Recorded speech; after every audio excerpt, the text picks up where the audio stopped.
क्या यह हमारी विदेश नीति की नाकामी नहीं है? जनरल की मेजबानी अमेरिका कर रहा है कि डोनाल्ड ट्रंप आए दिन भारत की तौहीन करते रहते हैं और हमें अपने विदेश मंत्री से नहीं पूछना चाहिए कि ऐसा हो क्यों रहा है। क्योंकि जब आपका सारा फोकस प्रधानमंत्री नरेंद्र मोदी को विश्व गुरु बनाने को लेकर होता है, तब यही होता है। आज मुद्दा सिर्फ यह नहीं है कि एक जनरल भारत को क्या धमकी दे रहा है और उसके जरिए अब पाकिस्तान, चाइना, बांग्लादेश ये सब एक ताकत बनते जा रहे हैं और यह भारत के लिए अच्छी खबर नहीं है। मगर इससे पहले मैं आपको बताना चाहता हूं कि जनरल असीम मुनीर ने अमेरिका में पहुंचकर, सही सुना आपने, क्योंकि यह बयान वो पाकिस्तान से भी दे सकते थे जैसा कि इससे पहले वो देते रहे, मगर उन्होंने यह बयान टैंपा फ्लोरिडा से जारी किया है। उनका क्या बयान है, और इंतजार कीजिएगा दोस्तों, मैं आपको बताऊंगा कि भारत के लिए इस पूरे घटनाक्रम के सामरिक मायने क्या हैं। इससे पहले कि मैं आपको बताऊं दोस्तों, अस्सलामुअलैकुम दोस्तों, अगर आपको जम्मू कश्मीर या फिर अपने पानी की हिफाजत करनी है तो लाजमी बात है पूरी दुनिया का पाकिस्तान के साथ होना लाजमी है। और दोस्तों आप देखिए तो चाइना तो हमारे साथ है ही, तुर्की, अजरबैजान और दोस्तों अरब ममालिक पाकिस्तान के साथ खड़े हैं, लेकिन दुनिया की सबसे बड़ी जो ताकत है अमेरिका, वो भी पाकिस्तान के साथ हो गई है। फील्ड मार्शल ने सीधी बात की है कि अगर न्यूक्लियर वार होती है तो पूरी दुनिया इफेक्ट होगी। और दोस्तों पाकिस्तान कभी भी नहीं चाहता कि न्यूक्लियर वार हो, लेकिन भारत अब इस पर रोना धोना और दोस्तों उन्होंने विवेला करना शुरू कर दिया। यहाँ तक कि फॉरेन ऑफिस ने भी एक बयान जारी करके कहा है कि ऐसा पाकिस्तान को नहीं कहना चाहिए था, और वो भी एक दोस्त मुल्क जिसने आपको टैरिफ लगा दिया है, वो आपका दोस्त मुल्क है। और आपका जो वजीर दफा है, कल दोस्तों उसने अमेरिका को भी धमकी दी है। यानी आप अमेरिका को धमकी देंगे, आप क्या समझते हैं आपका हाल किस तरह वो करेगा? अमेरिका दोस्तों अमेरिका है, उसके पास 20 एयरक्राफ्ट कैरियर है। अगर वो किसी मुल्क को तबाह करता है तो वो 2 एयरक्राफ्ट कैरियर भेजता है, और इंडिया के लिए भी ऐसा ही वो करेगा, और उसे करना भी चाहिए क्योंकि इंडिया दुनिया के लिए नासूर है और दोस्तों इसे खत्म होना चाहिए। बाकी बात करते हैं जम्मू कश्मीर की, वो पाकिस्तान का हिस्सा है। पाकिस्तान कभी भी जम्मू कश्मीर के बगैर दोस्तों मुकम्मल नहीं हो सकता। वहाँ की अवाम हमारे साथ है, वहाँ की अवाम ही जम्मू कश्मीर कहलाती है। और हिंदू क्या चाहते हैं कि अवाम को निकाल कर वहाँ पर जमीन पर कब्जा किया जाए, अवाम को निकाल कर हिंदू बनिया वहाँ पर बसाया जाए, जो पाकिस्तान कभी होने नहीं देगा और इन्हें ठोकता ही रहेगा। फील्ड मार्शल की जो अमेरिका से भारत को धमकी आई है, वो धमकी नहीं है, वो एक दुनिया को एक अलार्म है। वो कहना चाहते हैं कि आप हमें प्यासा मारेंगे, हमारे 20 से 25 करोड़ अवाम को अगर आप प्यासा मारेंगे तो आपको हम जीने नहीं देंगे। वही दोस्तों बिलावल भुट्टो वाली बात है कि अगर सिंधु में पानी नहीं आएगा तो भारतीयों का खून तो लाजमी आएगा दोस्तों, वो होगा। और कल इनके आर्मी चीफ जो द्विवेदी है दोस्तों, वह एक पागल सा आदमी है, और उस पागल ने भी कल पाकिस्तान को धमकी देकर कहा था कि फिर दोबारा जंग हो सकती है। उसने पहले 4 घंटे की पाकिस्तान की मार नहीं चली थी, अब कहते हैं कि हमारे आपका एक मिसाइल भी हमारे किसी जगह पर नहीं लगा। जिस मुल्क ने अभी तक दोस्तों 5 राफेल की तबाही को नहीं माना है, क्या वो अपने मुल्क में मिसाइल लगने को मानेगा? वो मिसाइल जो उनकी एयर बेसिस और आर्मी बेसिस के अंदर जाके लगे हैं, वो कब मानेगा? वो कभी भी नहीं मानेगा। पूरी दुनिया कह रही है राफेल तबाह हुए दोस्तों, उनके लोग भी कह रहे हैं, लेकिन अभी तक ये लोग खुद नहीं मान रहे। बात कर रहे हैं जनरल असीम मुनीर की। उन्होंने क्या बयान दिया अमेरिका की सरजमीन से, इस पर गौर किया जाए। हम आधी दुनिया को अपने साथ ले डूबेंगे, अमेरिका में पाकिस्तानी आर्मी चीफ असीम मुनीर की परमाणु धमकी।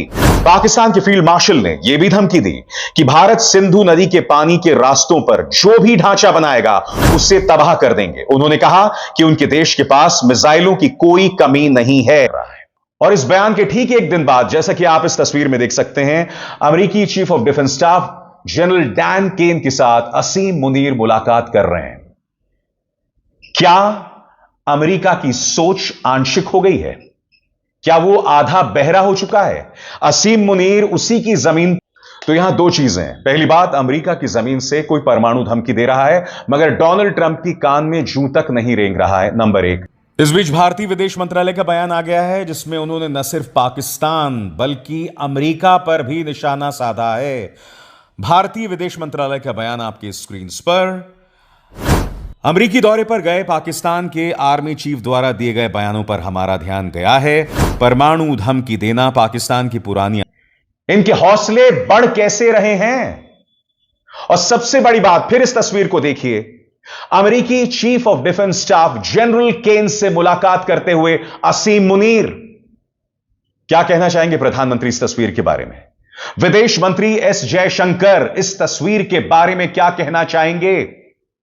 और बात वहां नहीं रुकती, और गौर किया जाए, पाकिस्तान के फील्ड मार्शल ने यह भी धमकी दी कि भारत अगर सिंधु नदी के जलमार्गों पर ऐसा कोई ढांचा बनाएगा जिससे पाकिस्तान को पानी मिलने में रुकावट हो तो उसे पूरी तरह तबाह कर देंगे। उन्होंने कहा कि उनके देश के पास मिसाइलों की कोई कमी नहीं है।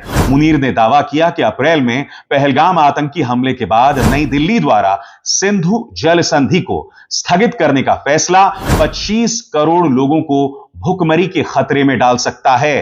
रिपोर्ट्स के मुताबिक उन्होंने कहा, हम भारत के डैम बनाने का इंतजार करेंगे और जैसे ही वो बनाएगा फिर 10 मिसाइल से फायरिंग कर देंगे। सिंधु नदी हिंदुस्तान की खानदानी मिल्कियत नहीं है, हमें मिसाइलों की कमी नहीं है, अल्हम्दुलिल्लाह। पाकिस्तानी आर्मी चीफ का ये 2 महीने में अमेरिका का दूसरा दौरा है। पिछले दौरे में 18 जून को उन्हें व्हाइट हाउस में राष्ट्रपति ट्रंप के साथ लंच करने के लिए बुलाया गया था। उस दौरान उन्होंने ट्रंप का नाम उनके कथित शांति प्रयासों के लिए नोबेल पुरस्कार में नामांकित करने की सिफारिश की थी। बड़ी बात दोस्तों, भारत के लिए इसके क्या मायने हैं, और न सिर्फ मायने, भारत के लिए निहायत ही चिंताजनक है, क्योंकि आप यह नहीं भूल सकते हैं कि मौजूदा सरकार की विदेश नीति सिर्फ एक व्यक्ति की छवि चमकाने तक सीमित रह गई है। भारत के हितों की बात करें तो हमारे पास एक निहायत ही नाकारा विदेश मंत्री है। लिहाजा अब सरल शब्दों में मैं आपको बतलाने वाला हूं, जनरल मुनीर ने जो जनरल डैन केन के साथ मुलाकात की है, इसके मायने क्या हैं। मेरे एक एक शब्द पर गौर कीजिएगा आपके स्क्रीन पर। मुख्य पहलू और नतीजा। सबसे पहले सैन्य रिश्ते मजबूत करना। मुनीर ने अमेरिकी chairman joint chief of staff general Dan Caine से मुलाकात की, जिसमें दोनों ने सैन्य सहयोग और सुरक्षा मामलों पर चर्चा की। मुनीर ने जनरल कैन को पाकिस्तान आने का न्योता भी भेजा। दूसरा, सेंटकॉम सेरेमनी में शामिल होना। उन्होंने अमेरिकी सेंट्रल कमांड यानी सेंटकॉम के कमांड बदलने के कार्यक्रम में हिस्सा लिया, जहां उन्होंने रिटायर हो रहे जनरल माइकल ई कोरेला की तारीफ की और नए कमांडर एडमिरल ब्रैड कूपर का स्वागत किया। रिश्तों का नया दौर शुरू करना। मुनीर ने इस दौरे को पाक अमेरिकी रिश्तों में एक नए आयाम की शुरुआत बताया, जिससे सकारात्मक और टिकाऊ साझेदारी पर जोर दिया गया। इसके बाद कूटनीतिक और आर्थिक पहल। उन्होंने अमेरिकी पाकिस्तानी डायस्पोरा से भी मुलाकात की और निवेश बढ़ाने की अपील की। ट्रंप प्रशासन ने एक नए व्यापार समझौते और संभावित तेल सौदे की घोषणा की थी। फिर क्षेत्रीय स्थिरता और आतंकवाद रोधी सहयोग। अमेरिका ने पाकिस्तान को आतंकवाद रोधी प्रयासों में बेहतरीन पार्टनर बताया, खासकर बलूचिस्तान और अन्य इलाकों में। दोनों ने मध्य पूर्व तनाव और वैश्विक हालात पर भी चर्चा की, जिसमें पाकिस्तान के अमेरिका चीन बैलेंस की नीति को भी मान्यता दी गई। तनावपूर्ण पृष्ठभूमि। यह दौरा भारत के साथ हालिया सीमा तनाव और ट्रंप प्रशासन के मध्यस्थता के दावे से हुए युद्ध विराम के बाद हुआ, जिससे पाकिस्तान को आर्थिक और रणनीतिक मदद मिल सके। तो सरल शब्दों में कहा जाए दोस्तों, यह अमेरिका और पाकिस्तान में एक नए युग की शुरुआत है। मगर उससे भी बड़ी बात, भारत खामोशी के साथ यह तमाशा नहीं देख सकता, क्योंकि साफ तौर पर दिखाई दे रहा है कि चीन बांग्लादेश और पाकिस्तान के साथ मिलकर भारत को घेरने की कोशिश कर रहा है। इसके अलावा इस महीने के अंत में प्रधानमंत्री नरेंद्र मोदी चीन जा सकते हैं। क्यों? क्योंकि माय फ्रेंड डोनाल्ड ट्रंप ने भाजपा सरकार को धोखा दे दिया है। यानी कि आपने उसके लिए वोट मांगा, आपने उसे गुजरात में बुलाकर उसकी मेजबानी की, मगर वो डोनाल्ड ट्रंप जो है हमें धमका रहा है, हम पर 50% टैरिफ का ऐलान कर दिया और अब वो पीछे हटने को तैयार नहीं है। लिहाजा भारत के लिए ये हालात बहुत चिंताजनक हो जाते हैं। मगर उससे भी ज्यादा चिंताजनक जनरल असीम मुनीर और जनरल डैन केन की साझेदारी। इसके मायने क्या हैं और भारत के लिए क्या चिंता है, इस पर गौर कीजिए एक एक करके आपके स्क्रीन पर। भारत की मुख्य चिंताएं। पाकिस्तान को संभावित अमेरिकी सैन्य मदद। भारत ने अमेरिका को औपचारिक रूप से चिंता जताई है कि पाकिस्तान को दी जाने वाली सैन्य मदद और एडवांस हथियार भारत के खिलाफ इस्तेमाल हो सकते हैं, जिससे सुरक्षा खतरे बढ़ेंगे। इसके बाद परमाणु धमकी में इजाफा, क्योंकि जनरल असीम मुनीर ने क्या कहा कि हम तो डूबेंगे सनम, तुम्हें भी ले डूबेंगे। उन्होंने यह कहा कि अगर हमारे अस्तित्व को खतरा आया तो आधी दुनिया खत्म हो जाएगी, और यह है भारत की दूसरी बड़ी चिंता। अमेरिका दौरे के दौरान असीम मुनीर ने खुलेआम भारत को परमाणु हमले की धमकी दी, यह कहते हुए कि अगर पाकिस्तान के अस्तित्व को खतरा हुआ तो वह अपने हथियारों का इस्तेमाल कर सकता है, जिसे बेहद भड़काऊ और अस्थिर करने वाला बयान माना जा रहा है। इसके अलावा भारत पर कूटनीतिक दबाव बढ़ सकता है। कैसे, गौर किया जाए। पाक अमेरिका सैन्य बातचीत के मजबूत होने से भारत के लिए पाकिस्तान पर सीमा पार आतंकवाद को लेकर दबाव बनाना मुश्किल हो सकता है, और पहलगाम हमले जैसे मामलों के बाद पाकिस्तान को अंतर्राष्ट्रीय स्तर पर अलग थलग करने की कोशिशें कमजोर पड़ सकती हैं। दोस्तों गौर कीजिए, जब भारत ने लश्कर-ए-तैयबा या मौलाना मसूद अजहर का जो आतंकवादी संगठन है उस पर अंकुश लगाने की कोशिश की, तो पाकिस्तान का बचाव करने कौन आया? चाइना। अब पाकिस्तान को एक और सहयोगी मिल सकता है, वो देश जिसके लिए हमारे प्रधानमंत्री वोट मांग चुके हैं, और वो देश अमेरिका। अभी हुआ नहीं है, मगर क्या पता डोनाल्ड ट्रंप ऐसा भी कर सकते हैं। आगे, क्षेत्रीय संतुलन और रणनीतिक संदेश।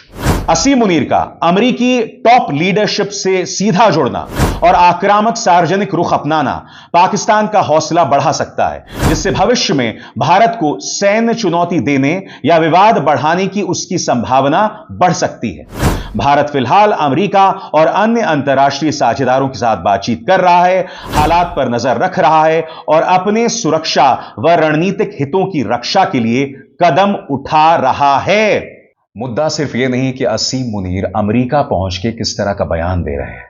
मुद्दा यह है कि बांग्लादेश, जी हां बांग्लादेश, अब चीन और पाकिस्तान की गोद में बैठ रहा है, भारत से दूर होकर।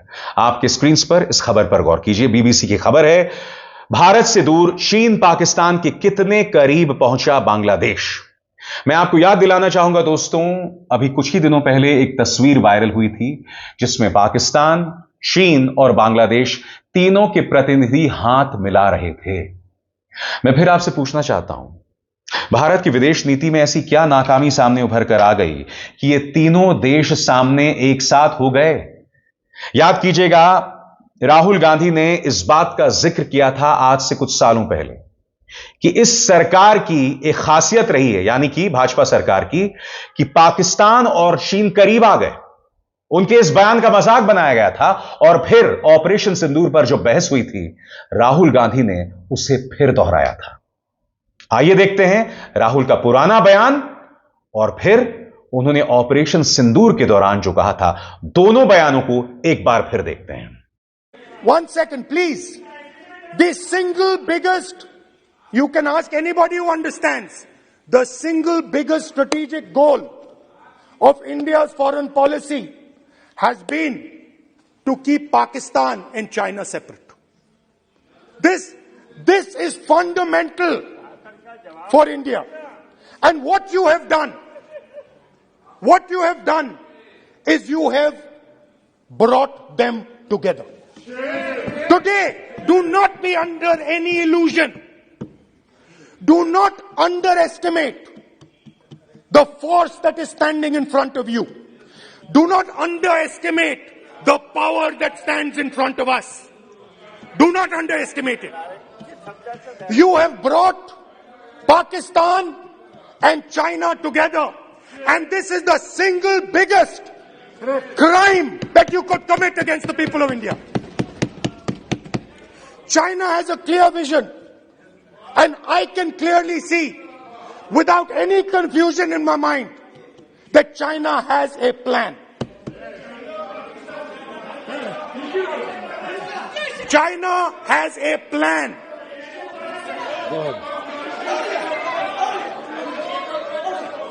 I can see without any doubt that the Chinese, please, we are all nationalists, so let us discuss properly. I can see that China has a clear-cut plan. The foundations of their plan have been put in place in Doklam and in Ladakh. Do not underestimate what we are facing. This is a very, very serious threat to the Indian nation. This is a very, very serious threat to the Indian nation. Wake up. We have made huge strategic mistakes in Jammu and Kashmir. We have made huge strategic mistakes in our foreign policy. And if we do not correct those mistakes, thought they were fighting Pakistan. And when they arrived, they suddenly realized that they were not fighting Pakistan, they were fighting China and Pakistan. Meaning that the Pakistani army was attached. Pakistani Air Force was attached to the Chinese Air Force. And not only that, the doctrine of the Pakistani Air Force was completely changed. The information available to the Pakistani Air Force was completely changed, and the Chinese were feeding information, critical battlefield information, satellite information, targeting information to the Pakistanis. And if you don't believe me, one second. If you don't believe me, General Rahul Singh, during a FICCI event, May 11th, when the DGMO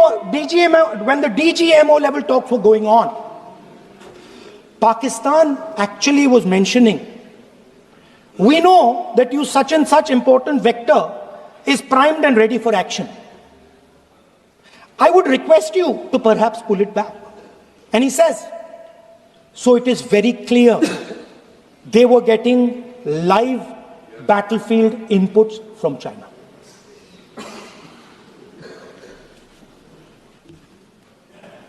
If you had listened to me here, you would not have lost those 5 planes. If you had listened to me and you had said that yes, the Chinese and the Pakistanis are fused,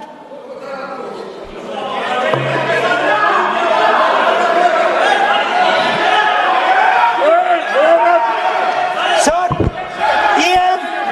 EM, External Affairs Minister says yesterday in his speech, he says the two-front war concept is a very old concept. I don't know what he's talking about. The two-front war concept is gone. It doesn't exist anymore. There is now a unified front concept where there is only one unified single front, and war is going to be held on multiple domains: space, electromagnetic, cyber, undersea, air, space, air, land, sea.